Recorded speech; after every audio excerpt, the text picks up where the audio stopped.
Hello there, Year 1 artists. We're going to be taking the drawings and pictures we made yesterday of our fruits and turning them into prints today. So let's begin. In our last lesson, we did some observational drawings of round fruits and vegetables from all different parts of the world, and we recorded that so we can do some printing today. So I've got a special piece of plastic for you to print on, and it's got the word hello written on there. You need to make sure the word is the right way up. That's wrong. That's right. It's because between each time you do the print, you're going to wipe it clean, and I don't want you to rub the circle off. So make sure the word hello is the right way up. You're also going to have a palette with paint on your table with the 3 primary colours of red, blue and yellow, plus white, plus black. And then in the middle, there'll be some tools to paint with. You've got this special sponge brush. You've also got some bits of sponges as well, and you can see which ones you enjoy using.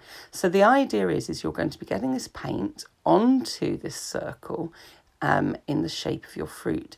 And then what you can do is you can use cotton wool buds to draw lines and things on there as well, which is very handy. And then when you've done your painting of your fruit, you're going to use paper, which you'll put on there, and you'll take a print. So whatever you've painted on there, you'll press on the paper like this, spread it over, and then you'll get all the lovely painting that you did printed onto the piece of paper. And this is a lovely technique called monoprinting, which I'll explain a bit more later. So your job is to get your design of the fruit and vegetable and to draw it, or rather paint it, onto the circle on the plastic. So I'm just thinking, I'm doing a kiwi, and some of you will be doing kiwis, but the rest of you, you'll be doing oranges, limes, pomegranates, watermelons, cabbages, all sorts. But can you see how I'm not using much paint at all? And I'm mixing my colours actually on the place I want to print.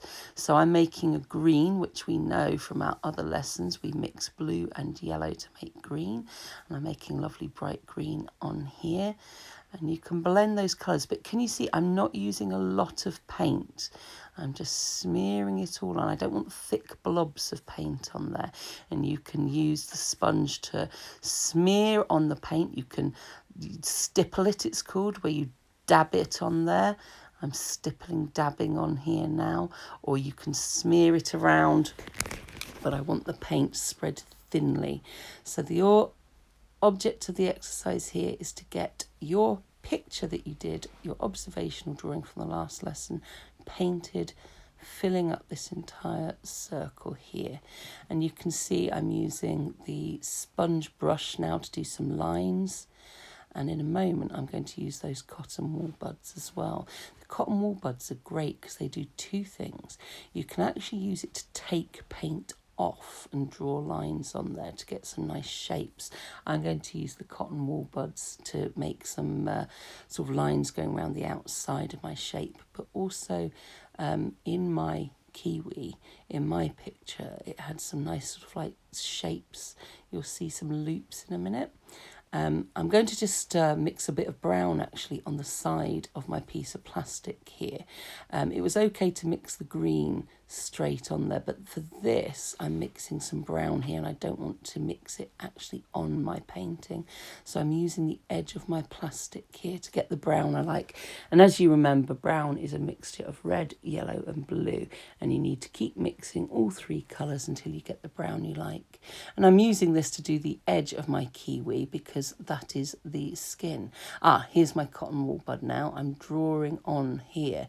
I'm actually taking paint off with it, and that's going to make some nice lines that just show the paper.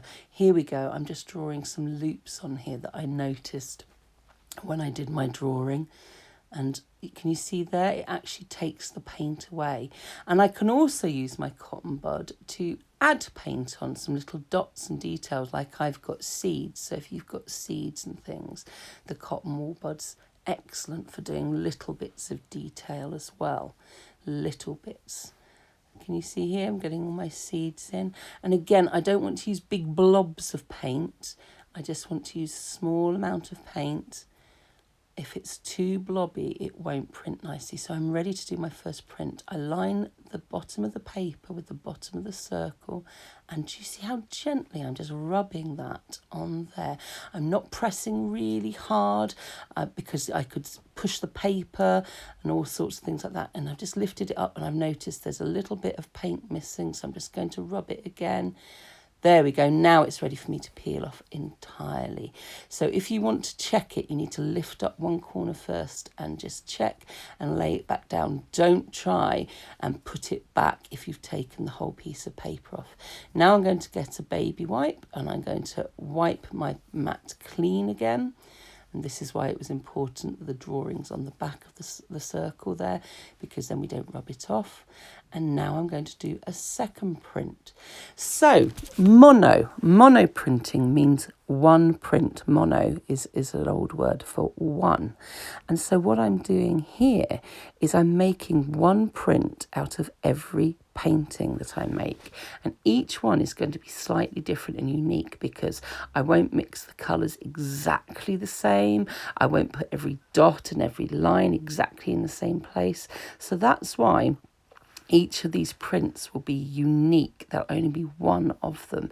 Even though we're actually going to make 3 prints in the end of one fruit, they're still going to be ever so slightly different because I would have drawn and painted slightly differently, ready for me to print from. So here I am on my number 2 kiwi. So whatever vegetable you're doing or whatever fruit you're doing, you're going to actually do it 3 times. This is my number 2. And it won't be exactly the same as my first time. My brown won't be exactly the same shade of brown. Where I draw on with the cotton wool buds won't be in exactly the same place. And we're just really enjoying this process, this way of making artwork, of painting and then taking a print from it.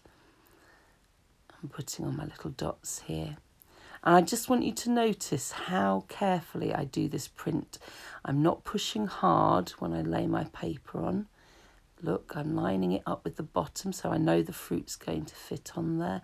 And then I very gently, with the flat of my hand, rub it over.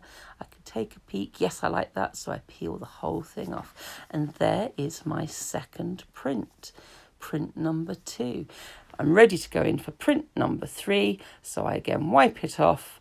And I'll very quickly show you me doing my last print. So whatever your fruit or vegetable is, I want 3 prints. If you have time, you can keep going and keep going. But everyone needs 3 because we're going to choose our favourite one of these for our next lesson, where we're going to be using these to make a display.